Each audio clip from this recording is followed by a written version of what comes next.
What's going on, everybody? It's your boy Johnny the Hottie, and I'm back. It's a new year, it's a new season, a new era, baby. And today, man, we are finally doing the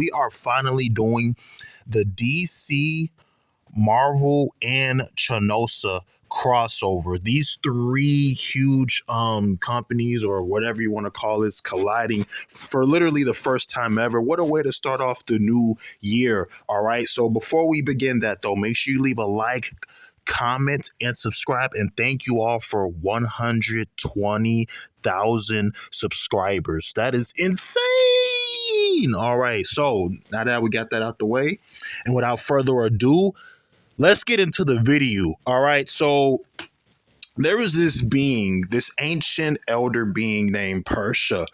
Yeah, Persia, right? Not the Lord of Persia or anything like that. And Persia, he studies superheroes the same way meteorologists study the weather, or psychiatrists study the human mind, the brain. So I guess you would call it a hero a heroologist. I don't know what to call it. And he had this power of like reality warping and stuff. And he was curious. So what he did was, these universes, the DC universe was like on this side, the Marvel universe was on this side, and then the Chanosa Comics universe was on the other side. And they had somehow merged together into this one really, really big verse because of him. And he was like, the more heroes, the more powers and abilities I can study. You know, like, this stuff is fascinating to me. It's like watching a soap opera or a reality show. You know what I'm saying? And that's essentially what he had did. And for these teams, mainly their respective teams, we have the Justice League, the Avengers, and then the 10 gens, which is short for 10 generations worth of heroes. So 10 gens, LOL.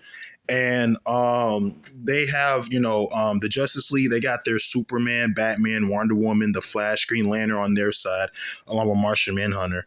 But then the Avengers got Thor, Hulk, Black Widow, Hawkeye, Spider-Man, Doctor Strange, and Scarlet Witch on their side. And I guess a notable honorable mention would be Wolverine. But then on the Chanosa Comics side, they have Sarkron, Davala, Tror, Jatreo, Kelta, and then Dr. Velta. And then the females on that team would be Zanama, Scaris, and Wandanis, along with Prada Zarba. And I guess Sarkron's wife, Sarkrana. But for the most part, each team had at least 7 to 10 members each at bare minimum. And what Persia would do is he would trick them or manipulate them or deceive them into fighting one another. And they fought.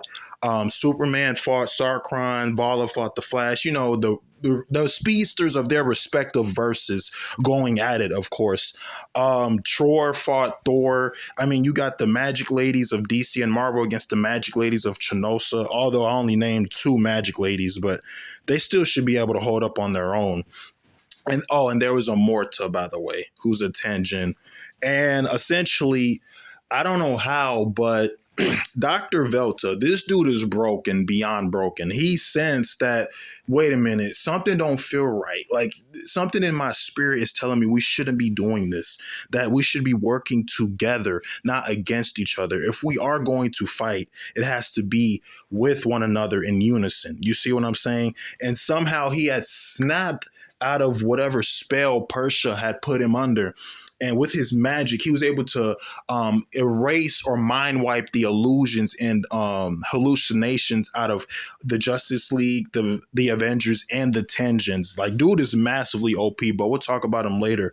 And I guess Dr. Velta gave him the rundown. There's this being, he mind controlled us because he wants to see what our powers and abilities are like. And now that he has this research, he knows the plan or the strategy that he needs to come up with. You see it, you visualize it, you replay it in your head, and then as you're coming up with your plan, you're replaying it over and over again, right? And the respectful teams introduce themselves, they get familiar with themselves, and they apologize for fighting, but now they have to work together. and they have to find a way if this man has any weaknesses, vulnerabilities, flaws, imperfections. They gotta find what's wrong with Persia and how can they defeat him. So the magic beings, they do their meditating and casting spells, enchantments. They do all kinds of stuff, right? To really get to know Persia. And it turns out, like, Persia, for the most part, he is only powerful when he has a certain orbs or when he's around his woman. So if they can get to the orbs, or if they can convince his woman to help them and join them, then their fight or battle with Persia should be way easier. All right. So as they're traveling to the place where his woman is at, right, his baby, his boo thing, they meet these demons of his that protect him. And it was pretty much just a big fight scene of the three teams working together in unison, although they were sloppy because this was their huge team up. And after this, they were like, listen, if we're gonna have to defeat them, we're gonna have to work better as a team, all right?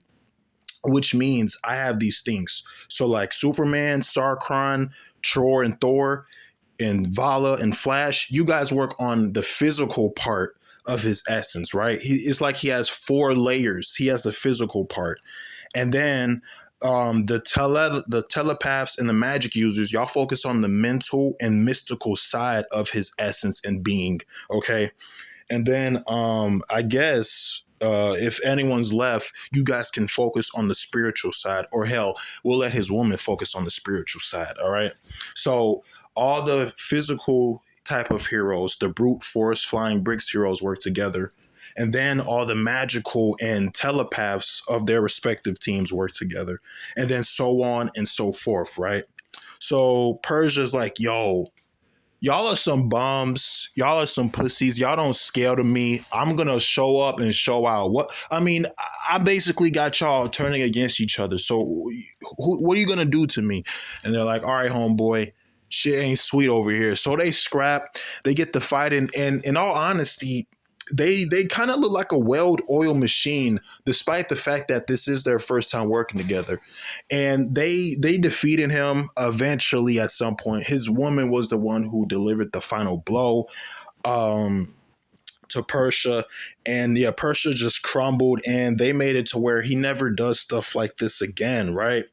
And after this, I guess they kind of sort of celebrated, but they learned a valuable lesson today, that despite them coming from different universes, despite them having different powers and abilities, despite them not knowing each other for that long, they still had to come together to stop a threat. I guess the moral of the story is overcoming any odds or indifferences with your teammates. That way you can finish the tasks a lot easier, quicker, and more efficient. You see what I'm saying? So, I like that. That was pretty cool, pretty neat. And this was pretty cool. You got to see all your favorite DC, Marvel, and Chanosa characters in one setting. Now, eventually, the magic users of their respective verses teleported their teams back to their universes. But before they do, they said, "Hey, thanks for this team up. You showed me things in a new light or perspective. I never thought of it like that." You know what I'm saying? And I hope in the future, if our paths cross again, it will be under different circumstances. You know what I'm saying? And they're like, "Yeah, we'll chop it up next time, homeboy." And that was essentially what had happened in this video, or in this story rather, the ultimate DC, Marvel, and Chanosa Comics crossover.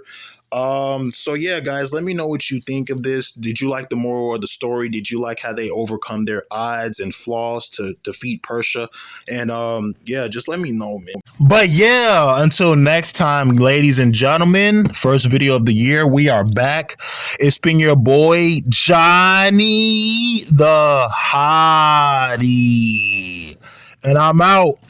Peace. Woo, baby. Much love to y'all. I love y'all.